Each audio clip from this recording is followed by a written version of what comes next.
शुद्ध बीजापोटी फळे रसाळ गोमटी।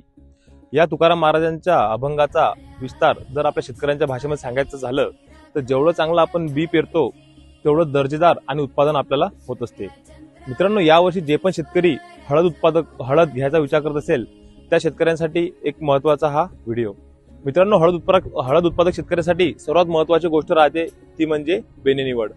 जर आपली बेणे निवड चुकली तर आपल्या उत्पादनामध्ये 70% घट होणे हे पक्का आहे। म्हणून बेणे निवड करणं फार महत्त्वाचं आहे। तर या व्हिडिओच्या माध्यमातून मी तुम्हाला 3 महत्त्वाच्या अशा गोष्टी सांगतो ज्यामुळे आपल्या हळद उत्पादनामध्ये नक्कीच वाढ होईल। म्हणून हा व्हिडिओ शेवटपर्यंत बघा आणि जे पण आपले हळद उत्पादक शेतकरी आहे त्यांच्यापर्यंत पोहोचवा।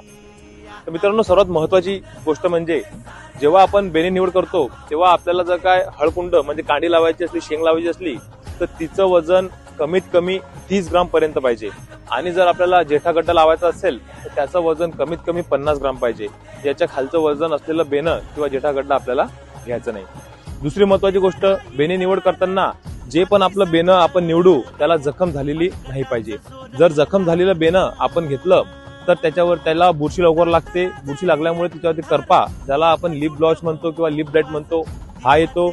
आणि असं बेणं सडीला लवकर जात असते, त्याला सड लवकर लागत असते, त्याला आपण रूट रॉट असं म्हणतो। जर आपल्या हळदीला करपा आणि सड लागली तर आपल्या उत्पादनामध्ये 50 ते 60% घट होत असते। म्हणून बेणं घेताना हे निरोगीच घ्यायचं। आणि तिसरं आणि सर्वात महत्त्वाचं म्हणजे बेण्याची निवड करताना बेणं अशा शेतकऱ्यातून घ्या ज्याला कमीत कमी उत्पादन 25 ते 40 क्विंटल या मनामध्ये झालेलं आहे।